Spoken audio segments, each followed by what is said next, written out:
ตอนเช้าของวันที่23ธันวาคม2025นี้ที่ห้องรับรองของแขวงบุรีคำไซสหายโสนธนูธรรมวงศ์กรรมการศูนย์กลางพรรคเลขาพรรคแขวงบุรีคำไซพร้อมด้วยคณะได้เป็นเกียรติต้อนรับการเข้าพบปะเยี่ยมยามการลงมาเคลื่อนไหวเฮ็ดเวียกอยู่แขวงบุรีคำไซของทานมาลัยทองกรมสิทธิ์กรรมการสำห้องศูนย์กลางพรรครัฐมนตรีกระทรวงอุตสาหกรรมและการค้า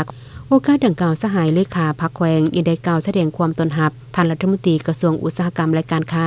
ด้วยบรรยากาศที่อบอุ่นพร้อมเดียวกันนั้นก็ได้ตีราคาสูงต่อกับการลงมาเคลื่อนไหวเฮ็ดเวียกอยู่แขวงบุรีคำไซร่วมกับแผนกการที่เกี่ยวข้องของแขวงหลังจากนั้นทั้งสองฝ่ายยังได้ผลัดเปลี่ยนกันรายงานสภาพรวมการจัดตั้งเคลื่อนไหวเวียกงานอุตสาหกรรมและการค้าคันศูนย์กลางท้องถิ่นให้กันและกันได้รับทราบเพื่อเป็นการสุกยิวส่งเสริมการผลิตภายในให้มีหลากหลายสีสันได้มาตรฐานสากลเป็นที่ยอมรับของสังคมภายในและก้าวไปสู่การผลิตสินค้าส่งออกในอนาคต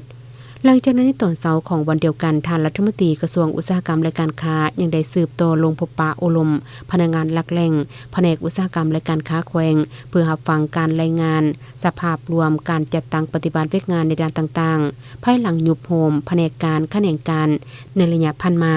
พร้อมนี้ก็เพื่อเป็นการรับฟังการเสนอข้อมูลอันสำคัญต่อกับคณะนำพนักงานนำพาคุ้มครองในแต่ละขั้นเพื่อจะได้ให้ทิศนำในการจัดตั้งปฏิบัติเวกงานในต่อหน้าให้มีผลสำเร็จและเป็นขีดหมายอันสำคัญเหตุให้การร่วมมือการประสานงานมีความเป็นเอกภาพและมีความใกล้ชิดสนิทแน่นระหว่างแผนกการห้องการคันศูนย์กลางและท้องถิ่นพร้อมทั้งแนวใส่เหตุให้การจัดตั้งปฏิบัติเวกงานในต่อหน้ามีความถูกต้องสอดคล้องตามข้อกำหนดกฎระเบียบที่วางไว้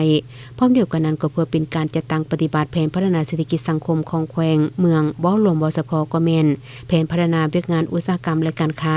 ฮอดปี2030ให้มีผลสำเร็จอันใหม่และยิ่งใหญ่กว่าเก่า